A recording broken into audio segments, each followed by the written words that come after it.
নমস্কার বন্ধুরা, আজ বলবো ভগীরথ মিশ্রের বাজিকর উপন্যাস নিয়ে। এর পূর্বে যে দুটি উপন্যাস বলা দরকার একই বৃত্তান্তের অংশ, সেগুলি হলো ঐন্দ্রজালিক আর জাদুঘর। সেই দুটি উপন্যাসে প্রাক ঔপনিবেশিক পর্বের আমাদের ভারতীয় জাদুকরদের কথা, ভেলকি কালান্দারদের কথা এবং তার একটি দল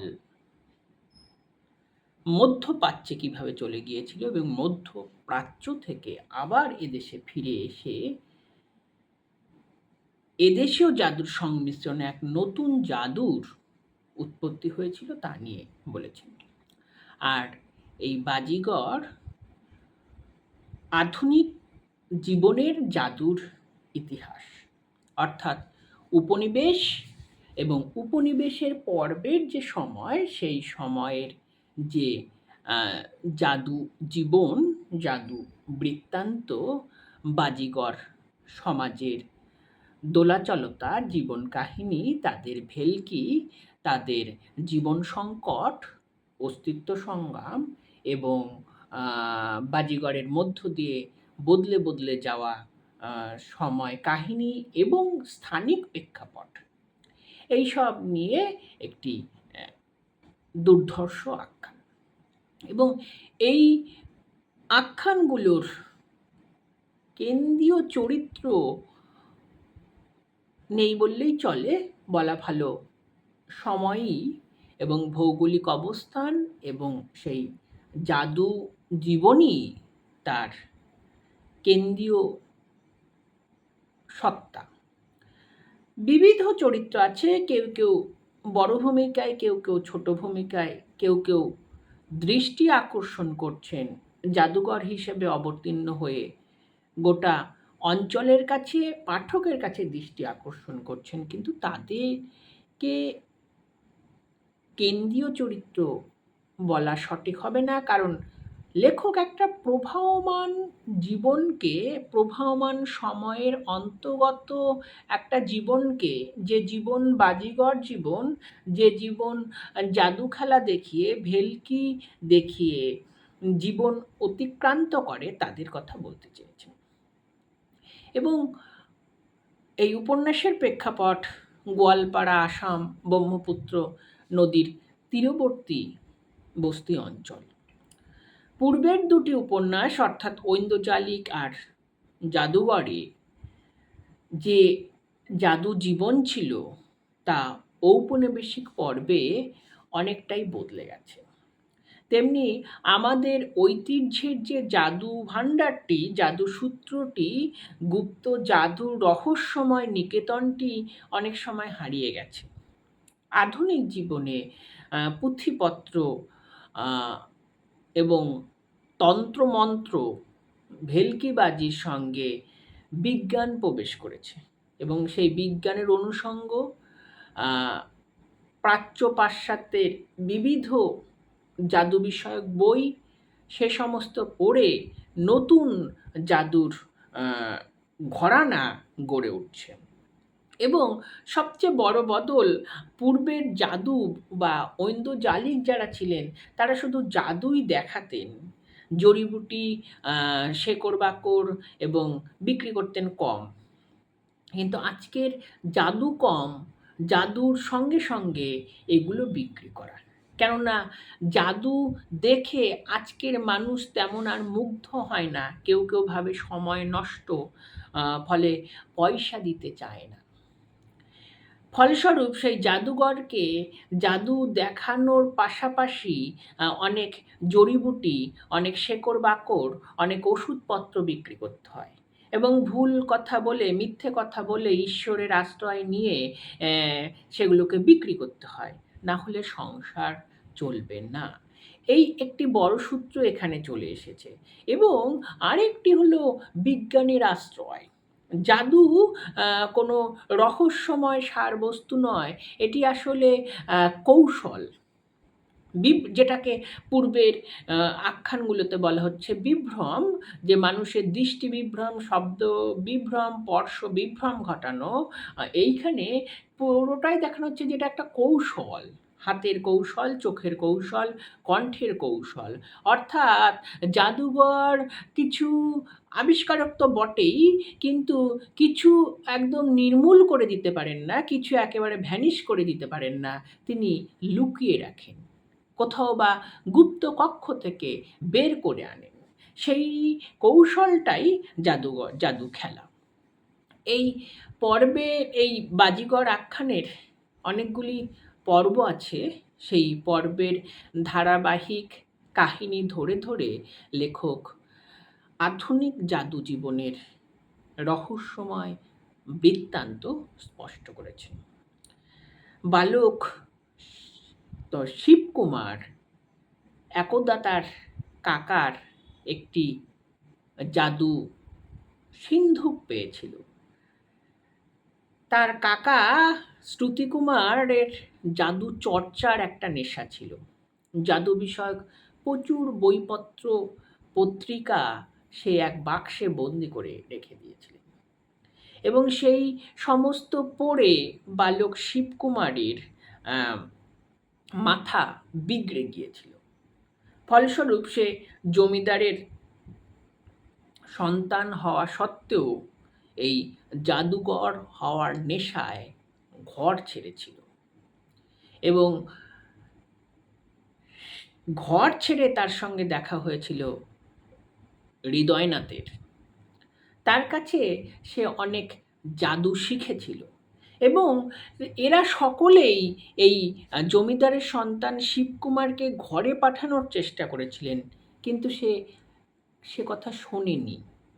তার মননে বদ্ধমূল হয়ে উঠেছিল সে জাদু খেলা শিখবে।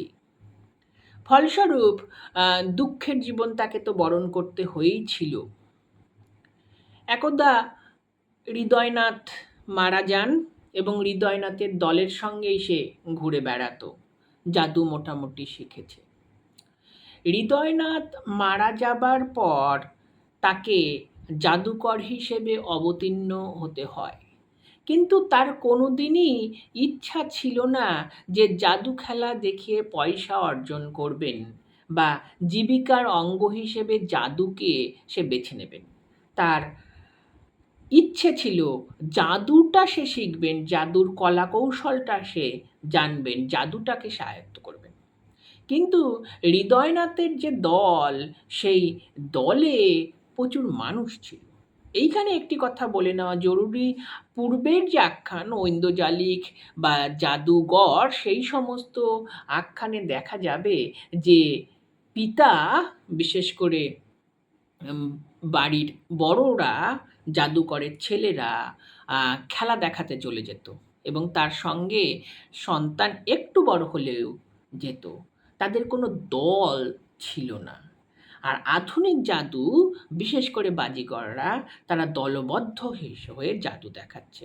কেননা আজ শুধু ইন্দ্রজাল ফাঁদলেই হবে না, আজকের জাদু মঞ্চে অবতীর্ণ হয়েছে, এবং মঞ্চে স্টেজ সাজাতে হচ্ছে, টিকিট বিক্রি করতে হচ্ছে, এবং মাইকিং করতে হচ্ছে, এবং স্টেজেই আবার ২-৩টে মঞ্চ তৈরি করতে হচ্ছে। একটি খেলা শেষ হলে অন্য খেলার জন্য সেই সরঞ্জাম, রহস্য, আবরণ যাতে গড়া থাকে। ফলে অনেকগুলি মানুষের প্রয়োজন হচ্ছে। ফলস্বরূপ হৃদয়নাথের মৃত্যুতে অনেকগুলি মানুষ কর্মহীন হয়ে পড়ল। সেই সমস্ত মানুষের পেট ভাতের জোগাড়ের জন্য নিজের ইচ্ছাকে ত্যাগ করে শিবকুমার মঞ্চে জাদুঘর হিসেবে অবতীর্ণ হলেন, এবং আধুনিক যুগে এসে জাদুকরদের একটা স্পৃহা গড়ে উঠেছে, সেটা হচ্ছে শ্রেষ্ঠত্ব লাভের মোহ, এবং শ্রেষ্ঠত্ব লাভের মোহে তারা নতুন নতুন জাদু দেখাতে সিদ্ধহস্ত হয়ে উঠেছে। এবং পূর্বের জাদুতে অঙ্গ প্রত্যঙ্গ সঞ্চালনা ছিল ঠিকই, কিন্তু অঙ্গ প্রত্যঙ্গকে ক্ষতবিক্ষত করার কোনো রীতিকৌশল ছিল না। আজকের জাদুতে জাদুকর নিজেকে বিপন্ন করে জাদু খেলা দেখাচ্ছেন, এবং শিবকুমারের খ্যাতি ঘটেছে যে কারণে, তা হলো ব্রহ্মসূতিকা নামক একটি জাদুর জন্য। এবং সেই জাদু হলো এমনই যে মুখে সুতা মুখ দিয়ে সুতা খেয়ে নেওয়া হলো এবং পেট দিয়ে সেই সুতা বের করা হবে। এটা তো সম্ভব নয়। ফলস্বরূপ তারা করতো কি, পেটের কাছে ক্ষত করে একটা সুতার পিণ্ড বা বান্ডিল ওখানে লুকিয়ে রাখতো, সেখান থেকে সুতোটা টেনে বের করে দর্শকদের দেখাতো। এই জাদু দেখাতে গিয়ে হৃদয়নাথের মৃত্যু হয়েছিল। মানে এখানে পেটে পচন ধরে ধরে সেই পচন থেকে ধীরে ধীরে মৃত্যুশয্যার দিকে এগিয়ে গিয়েছিল। ফলস্বরূপ নিজেকে বিপন্ন করে এই যে জাদু দেখানো, ফলস্বরূপ জাদুকরকে বিশেষ পছন্দ করতেন না হৃদয়নাথের কন্যা আশালতা এবং শিবনাথের স্ত্রী আশালতা। তার কাছে জাদু বিষয়টাই ছিল ঘৃণ্য, এবং সে বারবার শিবকুমারকে বলেছিল যে এই ব্রহ্মসূতিকা জাদু যেন না দেখায়। স্ত্রীকে আড়াল না মিথ্যা বলে স্ত্রীকে বাড়িতে রেখে সে পরগনায় পরগনায় চলে যেত। এবং শিবকুমার জানতো যে জাদুকরের একসঙ্গে সংসারী এবং জাদু খেলা দেখানো চলে না, এবং বাজিকর জীবনের সংসারী হওয়ার কোনো এখতিয়ার নেই, তাহলেই যেন জীবনের মৃত্যু ঘটে যাবে। শিবকুমার তার ব্রহ্মসূতিকা জাদু দেখিয়ে রীতিমতো খ্যাতি লাভ করেছিল। এক সময় সেই ব্রহ্মসূতিকা জাদুর থেকেই, এই পেটের ক্ষত থেকেই পচন ধরে এবং মৃত্যু ঘটে। শিবকুমারের স্ত্রী আশালতা চেয়েছিল তার সন্তান সুজন কুমার যেন জাদুকর না হয়। ফলস্বরূপ সে পুত্রের নাম সুজন কুমার ত্যাগ করে লিখেছিল সিদ্ধিনাথ, এবং স্বামীর থেকে পুত্রকে বারবার সে আড়ালে রাখত। পুত্রের শিক্ষার ব্যবস্থাও সে করেছিল, কিন্তু পুত্র ধীরে ধীরে পিতার জাদুর প্রতি আকৃষ্ট হয়। শুধু জাদুর প্রতি নয়, তার পিতার ঘরানার জাদু নয়, আসাম এই গোয়ালপাড়া অঞ্চলের অন্য এক ঘরানার জাদু ছেনিরাম, তার সঙ্গে মিশেও সে জাদুটা শিখে নেয়, এবং জাদুর জন্য সে এক সময় ঘরও ছাড়ে। পিতা শিবকুমারের মৃত্যুতে সংসার শুধু বিপন্ন নয়, তার দলও বিপন্ন হয়ে পড়ে। দলের লোকেরা জাদুকরের স্ত্রী আশালতার কাছে বলেছিল যে সিদ্ধিনাথ যদি মঞ্চে উপনীত হয় তাহলে দলটা চলতে পারে এবং আমাদের খাওয়া পড়া চলতে পারে। আশালতা সরাসরি জানিয়ে দিয়েছিল যে আমি পুত্রকে জাদুকর হতে দেব না, এই বিপন্ন পথে ঠেলে দেব না, এই ঘৃণ্য পথে ঠেলে দেব না, তোমরা নিজেদের মতো করে জীবনের পথ খুঁজে নাও। কিন্তু নিয়তির এমনই পরিহাস, সিদ্ধিনাথ ঘর ছাড়ল। আসলে রক্তে যার জাদু, মনে যার জাদুর বীজ ঢুকে গেছে, সে আর কি মাতার অনুরোধ শোনে? সে চলে যায় বাড়ি ছেড়ে, এবং সে গিয়ে মেশে ভেঙ্কটেশ্বরের জাদু দলের সঙ্গে, এবং সেখানে গিয়ে দেখে জাদুর আরও আধুনিকতা চলে এসেছে, এবং আধুনিক জীবনে শুধু মঞ্চেই জাদুকর অবতীর্ণ হচ্ছেন না, মঞ্চে অবতীর্ণ হয়ে নিজের কীর্তি গরিমাই প্রচার করছেন না, এবং মানুষকে মুগ্ধ করার জন্য নানা রকম কাহিনী শোনাচ্ছেন, নানা রকম ঠাট্টা রসিকতার মাঝে নিজের জাদু প্রদর্শন করছেন, এবং টিকিট বিক্রি করে রীতিমতো জাদু দেখা হচ্ছে, এবং অঞ্চলে অঞ্চলে জাদু দেখাতে গিয়ে সেখানকার মানে নেতা মন্ত্রীদের আমন্ত্রণ জানাতে হচ্ছে এবং তাদেরকে দিয়ে নতুন জাদু উদ্বোধন করতে হচ্ছে এবং রীতিমতো এক আধুনিক সজ্জায় পৌঁছে গেছে। তার সঙ্গে রয়েছে একটি পদ, সেটা হলো কনসেপ্টর। আগে জাদুঘর বা ঐন্দ্রজালিক বা ইন্দ্রজাল যারা দেখাতেন, তারা কিন্তু জাদুগুলো পেতেন ঐতিহ্য সূত্রে। পিতামহর কাছ থেকে যে জাদু বংশ পরম্পরায় চলে এসেছে, সেই জাদুগুলোকেই তারা দেখাতেন। আজ এসেছে কনসেপ্টর নামক একটি পদ, যিনি জাদু আবিষ্কারক। মঞ্চে একজন জাদু দেখান, তিনি জাদুকর।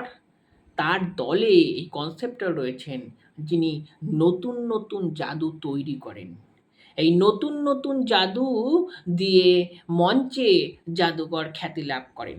ফলে আধুনিক জাদু জীবনে জাদুকরের থেকেও কৃতিত্ব কনসেপ্টরের।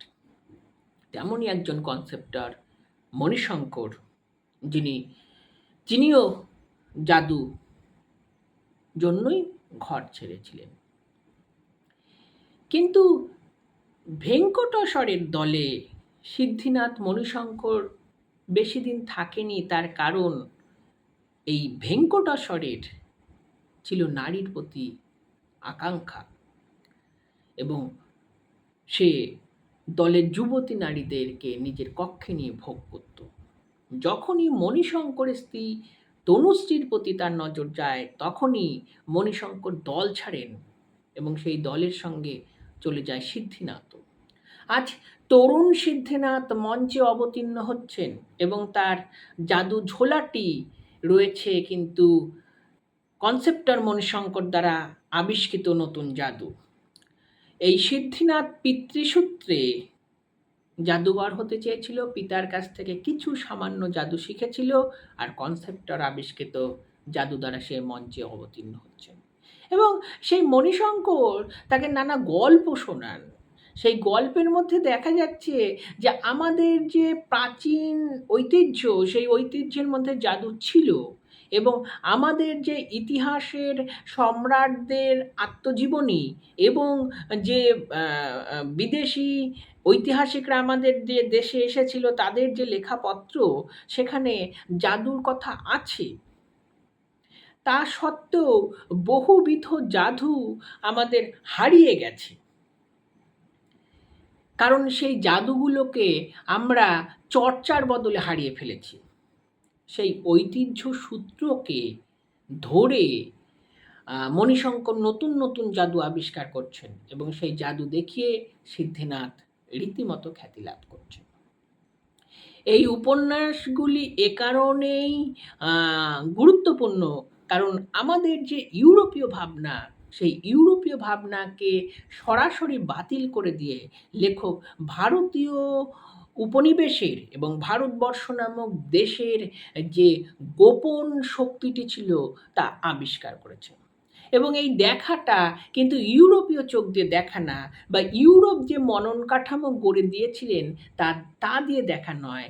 লেখক নিজস্বভাবে এবং ভারতীয় ঐতিহ্যের পরম্পরাকে ইতিহাস ভূগোলের সূত্র ধরে আবিষ্কার করে দেখাচ্ছেন যে এই রহস্যটি, এই আধুনিকতাটি, এই জীবন চিন্তা পরিসরটি আমাদের ছিল।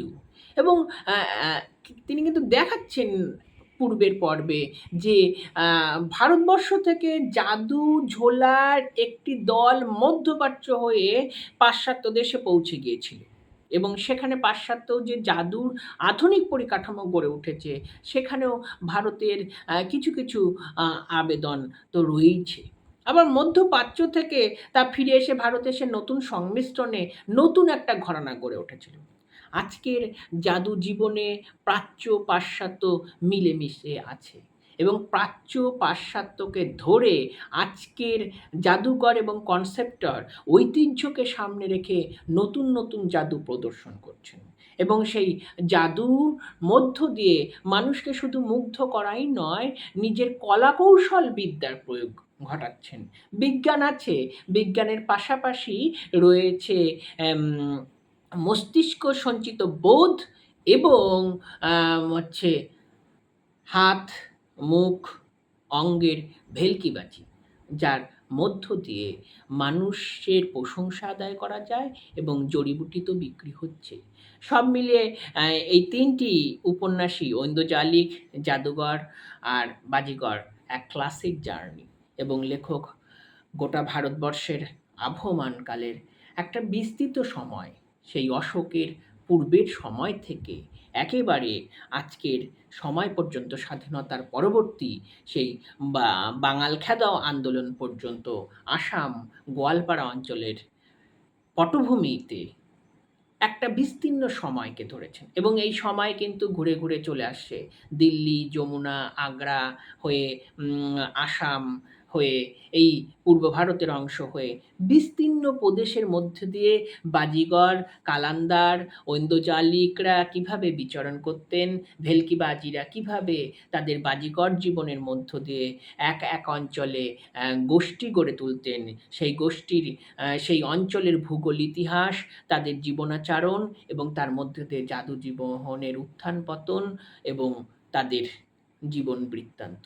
সব মিলিয়ে উপন্যাসগুলি খুবই ভালো। আপনারা পড়ে দেখতে পারেন।